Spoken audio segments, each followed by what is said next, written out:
as we enter into this holiday season and Christmas is coming up very soon, you'll notice there's a lot of families out there that may or may not have, families. They end up celebrating Christmas alone, or they don't have the support network. We're going to give you guys 10 things that you can do if you're alone for the holidays. And today we're also going to be speaking with a friend of the show, Jeremy Turner, who's back to have a little chat with us. All that and more coming up today on the Unframe of Mind Show. You're listening to the Unframe of Mind Show, the place to have the most mind-stretching, unprotected, intellectual intercourse of your life.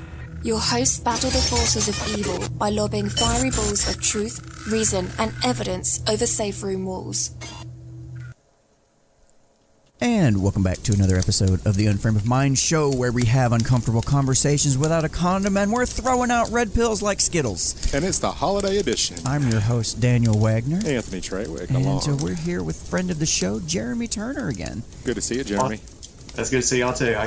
Yeah, welcome back. It's good to have you. We like seeing your pretty face sometimes. It's a lot of fun. Yeah, look at that. Look at him all. It looks awesome. It's nice to have you here in studio, but there's also the con of it's such a small studio that we're all kind of packed in here like sardines. At least this way we can kind of spread out. But that'll be changing before too much longer. That's right. That's right. So, what we wanted to talk about, which you mentioned this idea, and I thought it was a great idea, is there's a lot of people out there that are going to be alone for the holidays, and we just want to kind of offer some advice, some things you can do, or some changing perspective and that kind of thing, because not everybody's got the picture perfect family sitting around the Christmas tree, ripping and snorting through presents, and drinking eggnog with singing your Christmas uncle. Carols. Some people, they look forward to that time of year when you get to see that uncle that when you pull his finger, he farts, and if you push his finger, he diddles you. It's amazing.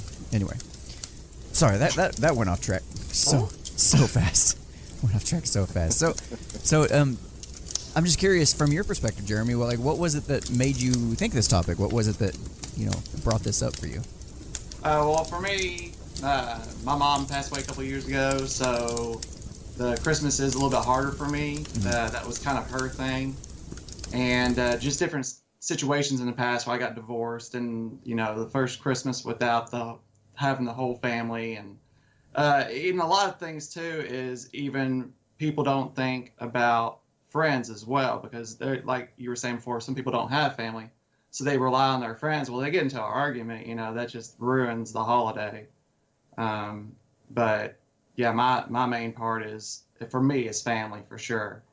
But I don't know. I don't know. The first Christmas with my mom gone, that was like the hardest. I mean, it was insane. Let's just break it down. Break it down. Break it down.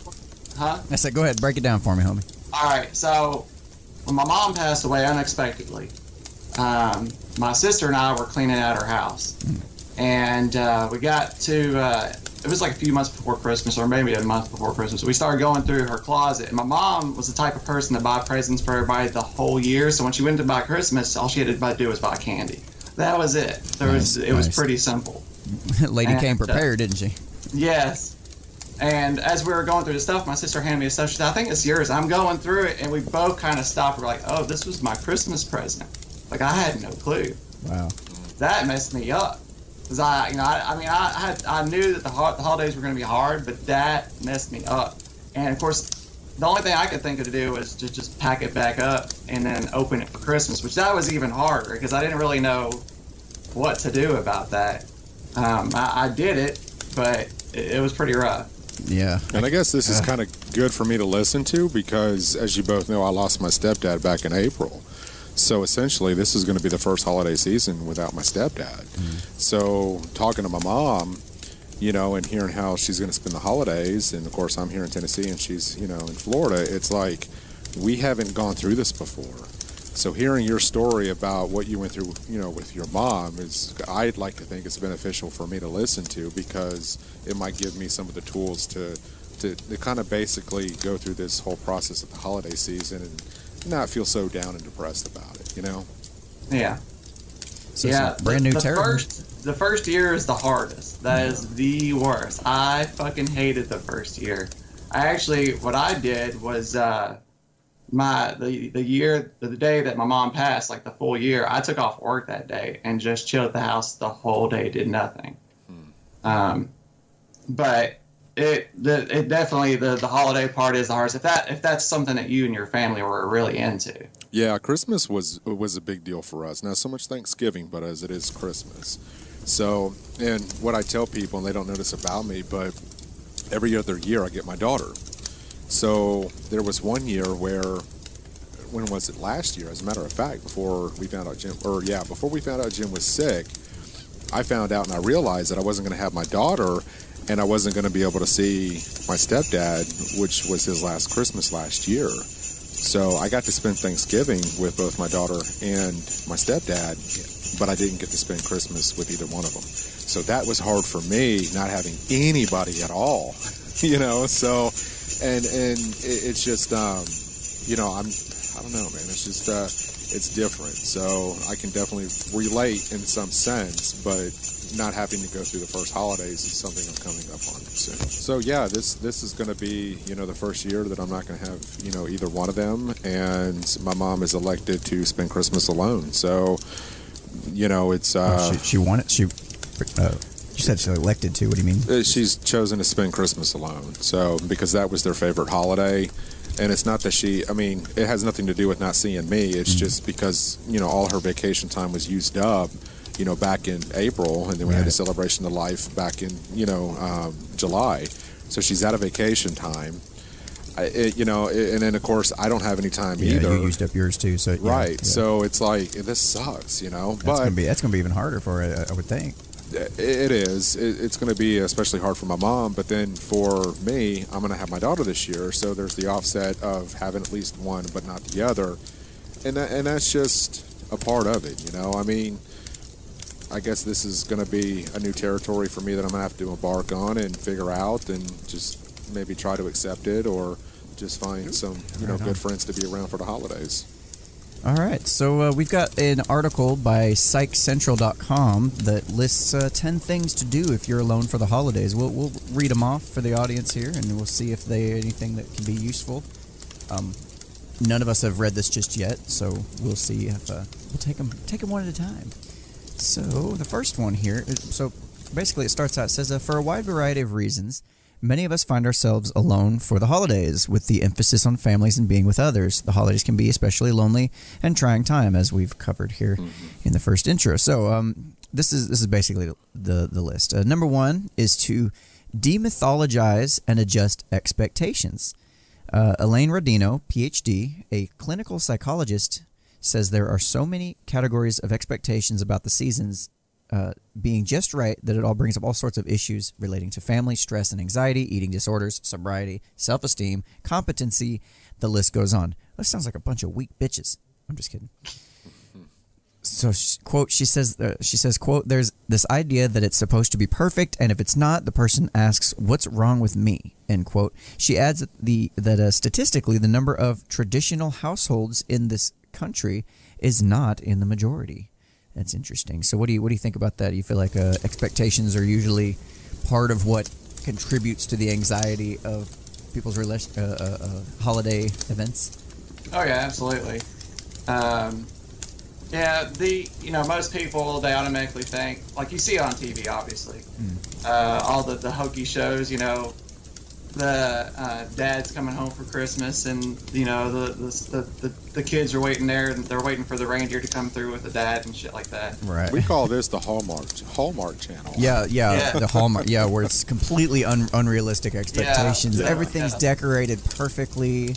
It's terrible. And then yeah, it's absolutely right, because things are not going to go right. No matter what, there's always going to be some issue going on. You know, Uncle Joey's going to get in an argument with Aunt Sally, or somebody's going to forget to bring the side dish, or you're going to have to run to the store at the last minute, or who knows. And you always have that one family member that loves to bring up politics. During the holidays. Guilty. What better time is there to bring up politics? You have a food fight. You have people storming off, and fuck you, love you, see you next Christmas. Right, exactly. So. Yeah, I see this all the time. Like when we go attend events and stuff. I think I don't want to call out name. I mean, my mother-in-law is one of those people that she gets incredibly stressed out, wants everything to be perfect, and it comes from a good place, but she stresses herself out so much, and it's like, hey, we're all fine, we're cool, we're enjoying our time here. Just she's got to learn to relax into it and not be so anxious. I mean, so I can see where the added problem would be if you are somebody who is alone for Christmas and you already have these big expectations. Like, that's the biggest one. It's like, oh, now I'm going to be here. Like, holy crap. So yeah, I can definitely see where the idea of readjusting your frame of mind on this thing can actually make it something something more manageable. You see what I did there? What I did there? Well, you're talking about going back to like you were talking about your daughter not having her for Christmas this year. Yeah. Is this the first time you've ever had it? Or it's just... No, every other, I have her every other year for the holidays. So like with Thanksgiving, like this year, I get her around 3:00 in the afternoon, and then I'll keep her for the weekend. For Christmas, I will have her up until, this year, I'll have her up until Christmas Eve around 2:00. Okay. Next year, I will have her Christmas morning. So does that make sense? So, yeah, it makes sense. I kind of do the same thing. We alternate Thanksgiving. Mm-hmm. And then I get her every Christmas Eve. Right. Because we do at my dad's house every year. Right. And we split up Christmas. Now, when we first started, we did every other Christmas. And that was the hardest thing for me. Right. It just so happened to fall in conjunction with what was going on last year when we found out my stepdad was sick.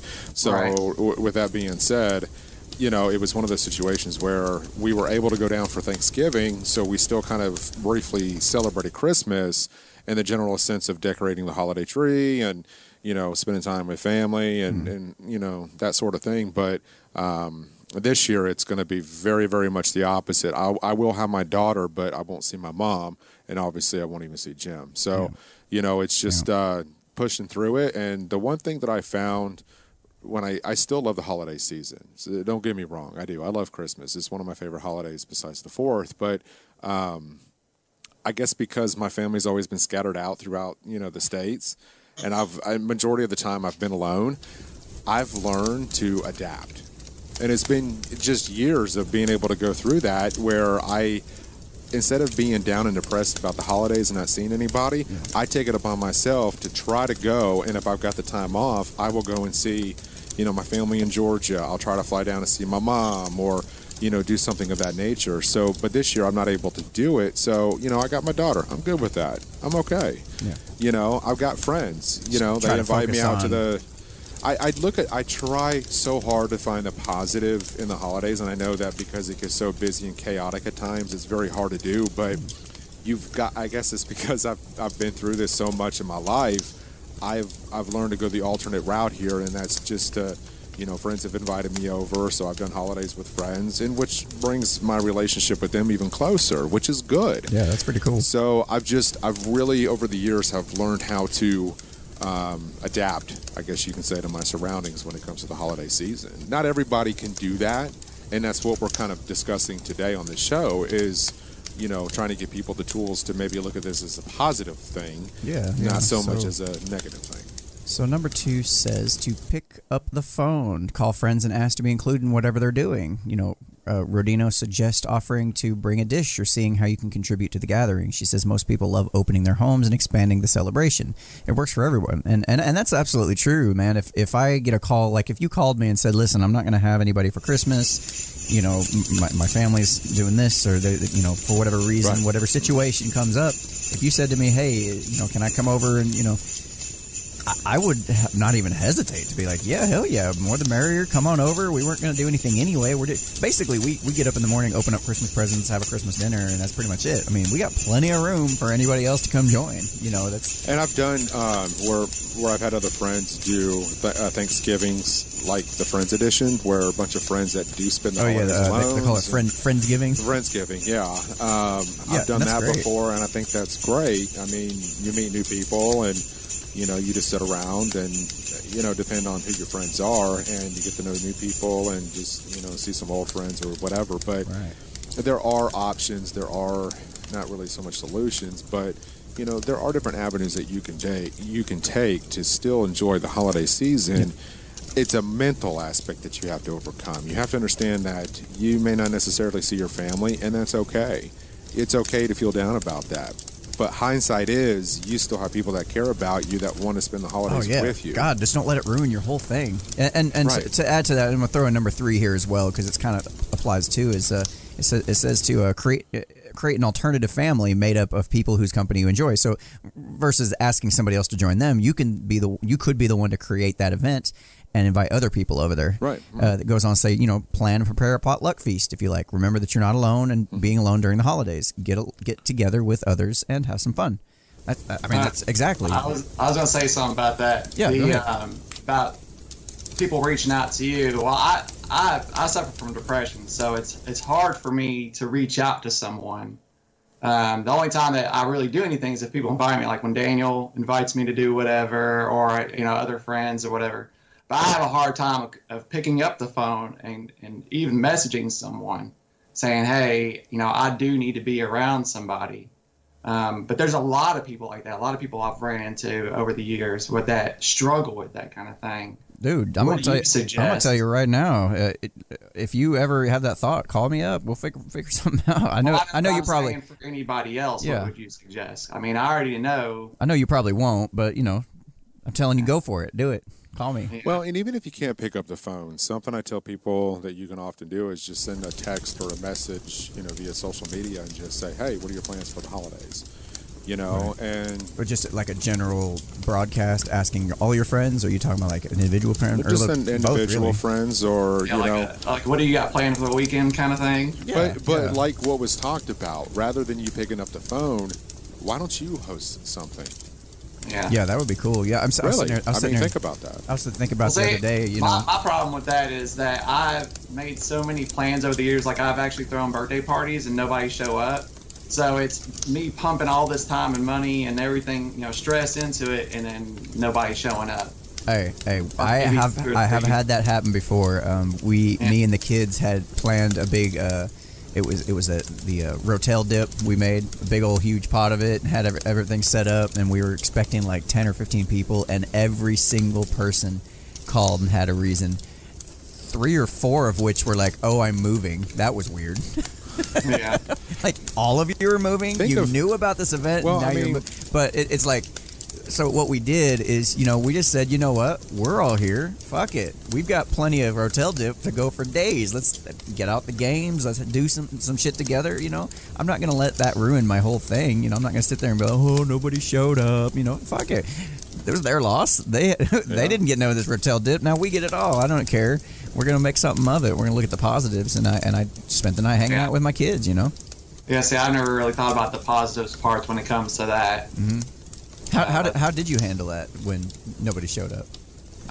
In your own mind, I was just staying depressed just as much as I was beforehand. That's pretty much what it was. I was one time, it was years ago. I had supposed to have like 5 people over for an event, and nobody showed. And I ate all the chocolate chip cookies, all of them. That's another thing that people like. The whole depression thing is people eating food. That's pretty much was my comfort of making me feel better, was eating the food. You are a chick. It's rough. You are straight it's up. Hard. You expect at least one person to show up, not nobody. Yeah, it's gonna happen. That can add to the depression. Yeah, you guys gotta accept that these things can and will happen. You just got to figure out a way to reframe and just figure out another way to. But let's think about this. Yeah. When you ask people to get together around the holidays, they also have families. Mm-hmm. And I tell people, don't get depressed if nobody shows up, because ideally and realistically, that's a busy time of the year. Yeah. It is. So if people cancel on me, I just don't get depressed about it. I just understand that there are people that are trying to, spend their time and offer their time to other families and other family members and friends, and You know, they're still trying to get their shopping done, and you know, there's just so much going on during this season that you have to remember that. You really do. I don't think it's intentional, and if it is intentional, why people are backing out, you probably need to reevaluate the kind of friends you have. You know, that's true. That's true. So too. that's one of the reasons why I guess I've learned how to adapt over the years. Is that I know this. I've been through it. Yeah, I've been that person that's been busy. It's like on those days, like everybody has this expectation, like it has to be on this day, it has to go this perfect way, or everything's ruined. And it's like, well, you know, maybe schedule something, you know, still celebrate the holiday with friends or something, but instead of making it on the day where they're more likely to be busy, you know, schedule it for the weekend before or the weekend right after, or do something like that where you can kind of get it in, but it may not be the perfect day, but you know, it may not be the perfect scenario, but you can still enjoy some time with friends and family. Well, you make the day in which you're given the best of what you have. So with that being said, even if it's the weekend before, still throw on the Christmas music, still have everything lit up. Make it feel like that day. Yeah. You know, that is ultimately up to you. So there you go. It's you know, it's a mental game here is what it is, and it's something that's hard to process for a lot of people because depression is a real factor here. I've struggled with it before in the past. I know what it does, but I've also learned how to reach out to people, pick up the phone, send out a message, and even host things myself. Right. That is just the realities of life. And I know for some people that's kind of stepping out of your comfort zone, but in order to, you know, get over that hurdle, you have to do things different. You have to mix it up. You have to be willing to put yourself out there. And even if you get nobody to show up, still make the best of it. You have a beautiful little daughter. Do something with her. Put your time and effort into her and make it about her, you know? And it's just, we can't always consume ourselves in time to thinking that, you know, we have to have certain things in life in order to be happy, which is not true. You know, well, I don't know about you, but I do. I mean, you're healthy. I absolutely need certain things to be happy. Well, I just need to get laid. But no, I mean, it's just. But my point is that you don't necessarily have to have all this stuff to be happy in life. You're healthy. You have a great job, and you got great friends, and you know, you got to really, and I hate this is so cheesy to say, but you generally are, you got to be thankful for what you generally do have, you know, and that's what I often tell people. It's just, it's easier to be depressed than not depressed. It really is, you know, and that's the shitty situation about the holidays. Yeah, Jeremy, that's the coward's way out, dude. It's the easy way out. Come on. No, you can help it. Just quit being a bum. Get off your ass. Pick up the phone. Yeah, quit being a pussy. Pick up the phone. Call your friends. The friends want to hear from you anyway. I like it. I like it. Like when I get a text from Jeremy, I'm like, oh, what kind of crazy shit is this going to be? You know, it's cool. I enjoy it. All right, so let's continue on with the list here. We got number 4 and 5. I'll read them both because they're pretty similar. You can go on a hike or go to the movies or a park, museum. Enjoy the outing with your group or by yourself. Number 5 says you can pamper yourself. Treat yourself to a day at the beauty spa. Get a massage or find some other special way to luxuriate. Do what you enjoy doing. Just, you know, those normal things that you would do any other time. Go ahead and do them then, you know. Right. So that's another thing I didn't really consider is like. But number 6 kind of falls into the realm of what we're discussing about currently right now with Jeremy, and that's reaching out, you know. So number 6 is reaching out, building bridges. The rest of the year, hang on, you just scrolled it, and cross them during the holidays. So, you know, it's one of those things where what we've just already kind of touched on is that you got to, you know, kind of get over that hurdle and just start reaching out to friends. Hey, what do you got going on? And this, that, and the other. And just put something out on Facebook, you know, and let people kind of make that, you know, decision on whether they want to show up or not, you know. And once people just reach out and just say, hey, yeah, we'd love to stop by. Then start setting something up. I mean, but in order to do that, you kind of end up having to put yourself out there a little bit, and put you in a vulnerable position, which, you know, it could be a good thing because, you know, you don't know what kind of love's going to come back to you. And if you're worried that people are going to make fun of you or, you know, shit like that, again, you need to reevaluate the type of friends you have. Probably need to block them. Like that's not the kind of friend you want. And I seriously doubt people carry around a lot of friends like that anyway. So it's your own mind. It's within your own mind that you're worried different potential outcomes of what's going to happen when you do reach out and text somebody or call somebody. So number 7, here we go. Remember your bonds and blessings. Pull out photo albums and read old letters. While this may be bittersweet, it's not toxic. If possible, get on the phone and talk with loved ones who are still living. Well, that would be weird to get on the phone with loved ones who are not still living, so that seems... Whoa, that would be dark. Hey, dead relative, how are you? It's when they answer back, you gotta start really the whole reading, or... well, anyways, what you were saying. My mom, when I was born, you remember baby books? Mm-hmm. Like, you know how you would buy a baby book for your kid and you would write down all the little silly stuff they would do and like their first haircut and all this other mess. My mom did one of those books for me. You mean back when we cared about our kids? Yeah, right. She did a book and she wrote down a letter for every year for my birthday. Like, I'm 1 year old, so she would put out all the different things that happened throughout the year. And that would be my whole first year. And then I had my second birthday, third birthday. She did this letter thing for like 8 years or something like that. And so I tried pulling out one of those letters. And dude, I was bawling. I was like, oh my God. But wow. And of course it is harder to do around holidays, but even just then, that was, it made me feel better. It made me learn stuff about me that I didn't know. I'm sitting here playing with the Lego holding it. But yeah, just little stuff like that. It's so weird how that you can have something like that to read, being 39 years old, and something that she remembers from when I'm 1 year old, depending on which holiday or event or whatever. Right. That's pretty. No, that's pretty cool. No, I think that's neat that your mom did that for you. That she took the time to actually document, the years of your life that you're not going to be able to remember on your own. So to be able to look back and read those, I bet that like it said in the article here, it'll be bittersweet, yeah, but it could be good for you. There's nothing toxic about it, so it's you don't have to avoid stuff like that.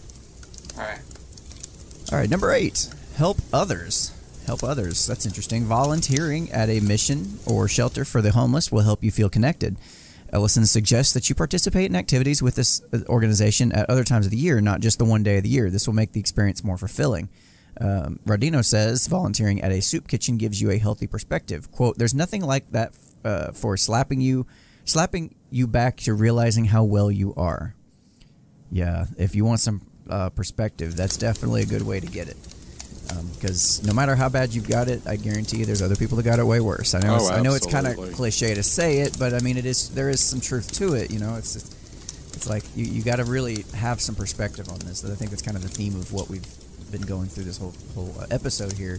Is just your perspective will do a lot for dictating how you view the holidays and how you handle yourself and how depressed you get during these times. And I tell you what, when I used to do a lot of soup kitchens and giving out like clothes and stuff to the homeless, that doesn't become more evident than seeing that and talking to those people and seeing that they literally do not have anywhere to go. Yeah. I'm over here being all pissy and depressed and upset that I can't see certain people when, especially a lot of your veterans, a lot of your military veterans that are just, they're just not right in the head, and they're depressed on top of the holidays, already depressed because of living on the streets, they're trying to find the next meal, and we're not going to get into all that, but what I'm saying is when I really interacted with in the community and seeing that, it made me stop and realize, whoa, hang on a second. I don't have it as bad as I thought I did. I need to reevaluate what I'm considering what is depressing and what's not. So absolutely, it's just for maybe some food for thought, and maybe that might actually do you some good, is to get out in the community and realize that there are people that are dealing with things far worse than we are, and we're truly thankful for what we do have. So absolutely. Anything to add to that? No. I mean, Anthony said it perfect. I mean, it's legit. I used to do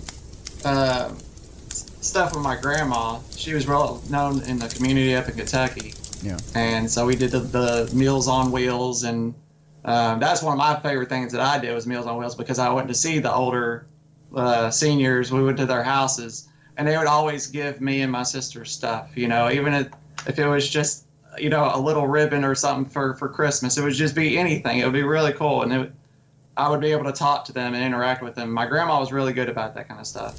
That's cool. She did a lot of other things like that, but the Meals on Wheels, being around those people, the older people that didn't have all their families nearby, and I think that made me happy more than anything. Well, maybe get back into that, Yeah. Kind of follow suit and just kind of follow those footprints in which she had left on the community and start doing that yourself, Right. Hey, you never know. To You might meet somebody that you've been looking for your whole life who's also got a kind heart like yours. Yeah, that's very true. Hint, If I can hint. find me one of the older ladies that's rich, then yes, I will do that. That's not the ladies I was talking about. But I mean, you could be a gold digger. I mean, you could go that route if you're comfortable. Anyway. All right, number 9 says travel. If you have the finances, get away for a few days. Go skiing or take a tropical holiday. Singles groups often have tour groups during the holidays. Rodino says this gets you out of the traditional holiday mindset.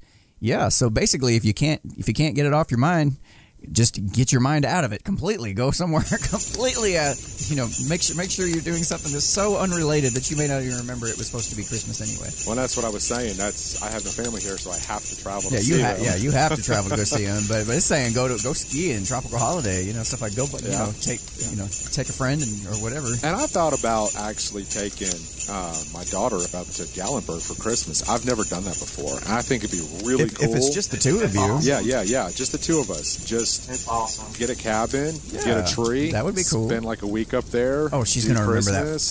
She'll remember that and forever. Gatlinburg is already big on Christmas with all their stores and everything. Man, that would... I think you just made up your Christmas plans this year, didn't you? Not this year, but probably for next year, because I have her on Christmas next year. So I may end up doing that. Hell, you can either do it the weekend before. Well, or after, whatever. I've got a big trip coming up at the end of the year to go to go to Dallas and then San Antonio. So I'm a little. What were you saying, Jeremy? Oh, telling Anthony, my daughter and I, we went. There's a place in Sevierville. They have an indoor water park and they have a hotel and everything. Yep. And we did that. We went. We drove up there, went into the water park.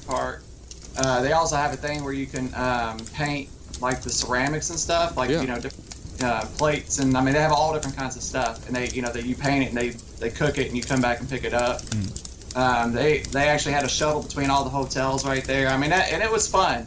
Of course, make sure you bring some money. That's the biggest thing. Yeah. But yeah, I mean, we did. Let's see, we did that. We went to Gatlinburg. There was a couple museums that we went to. There was a strip mall. We went to Gatlinburg for the day. That right there is so much fun. Just doing the two of y'all. I like doing the little trips with me and Chloe. So that's something that y'all definitely need to go up there. Yeah, I think that would be pretty neat, and to be able to experience Christmas up there in the mountains, that's got to be really cool. Oh yeah, so. Absolutely, especially if it snows. That would just be icing on the cake. Oh right, that'd be fantastic. All right, we're gonna wrap it up with number 10 here. It says, I think this one's mislabeled, but I'll say what it should have been labeled afterwards. It says, get through the day. If you're unable to do any of these things, Rodino tells her patients to just get through it. Read, sleep, rent a video, and remember tomorrow will be all over. The holidays can be a lonely time, but that doesn't mean you have to feel alone. Stay focused on acknowledging and meeting your needs, and you'll be surprised at how quickly the holidays are over. I think it needs to be renamed Stop Being a Pussy. I think that would be much more appropriate. I guess because, quit being a pussy. I guess because I've gotten so used to it over the years, I literally just see it as another day. Yeah. I know that sounds bad. I know it's one of my favorite holidays, but if I find myself in a situation where I really don't see anybody, it's fine. It's okay. I just kind of push forward to the new year, and you don't have to have specific holidays to make the memories you want. You make them any time of the year that you want to make them, and I think that's something that people often forget. True. The holidays just kind of heighten that whole sense of togetherness and family and friends, but you can spend time with family and friends any time of the year. You really can. You really can. I don't know why there's so much pressure on this one special day. Right. I mean, I get it. I really do. But once you start thinking outside of that box, kind of like what we do and we always talk about, you start to realize it's just another day. It is. Yeah. So. All right. And for those of you who, for whatever reason, can't hear this, you can't get over it, you can't make it past, and maybe even you might start having suicidal thoughts. I mean, it's definitely a reality. I mean, I'm don't know the statistics on it, but I don't think it's unreasonable to say that suicide rates tend to go up more around this time of year because drinking does. Because of this kind of thing. So I wanted to make sure that everybody had the suicide hotline here, just in case if you are thinking about it. Please call. The number is 1-800-273-TALK. That's 1-800-273-8255 for the suicide hotline. It's open 24 hours a day, and if you do need that assistance, please call. Call your friend even, but like I said, if you can't do that, at least call them and make sure. And if you don't want to call them and you want to hear a familiar voice, call us. Reach out to us on social media and just send us a message and just say, hey, I'm struggling with the holidays. We're always going to help friends and people we don't even know, because that's, part of what we do on this show is we like to consider ourselves, family with the people that we've interacted with. So absolutely, if you can't lean on them, lean on us. Really think about that. It's always good to have that comfort of knowing that people are just genuinely concerned about what you go through. And anybody else who doesn't need these tips, have a Merry Christmas. Try not to stress out. I'm sure you can still find some use in these tips, even if you do have friends and family. It's all about perspective change. It's all about just getting your mind framed right, getting in the pocket there where you need to be, and just trying to enjoy the day. Appreciate what you got. This is good advice for anybody, not just people who are alone. But so if y'all don't have anything else to add, I'd like to wish everybody Merry Christmas and a Happy New Year. And 2020 is going to be a fun one for us. Yeah. I do have one thing I want to add. Absolutely. Something that does help me out with depression, especially during the holidays or any time of the year, is sitting outside. I know it sounds silly, but I at least sit outside 1 hour a day. Fortunately, I have a screened-in back deck. But what it is natural sunlight helps with depression, like exponentially. It's insane how much of a difference it is. So just sitting outside, even if you have allergies or something, wear a face mask. Just do at least an hour outside. Especially for us red-headed, vitamin D deficient assholes, that sunlight helps a lot. Not me. That sunlight helps a lot. It's the a lot of people that even if you can't sit outside if it's too cold, if you have a storm door, open the main door, leave the storm door open, get some natural sunlight in your life. You need something instead of just being depressed in one room, a dark room, all day long. Step outside for at least an hour. That's all you need. That's good advice, man. That's good advice, and and it helps you. So you're speaking from experience there. Yeah. I don't get depressed, so I can only speak on what I hear others talk about. So it's just not something that I struggle with. And fortunately, I'm glad of it. But for those of you who do, it sounds like good advice to me. Yeah, absolutely. All right, so y'all, until next time, this has been another Uncomfortable Conversation Without a Condom. I'm your host, Daniel Wagner. Anthony Traitwick. And special guest, Jeremy Turner. Thanks for joining us. Thank you. All right.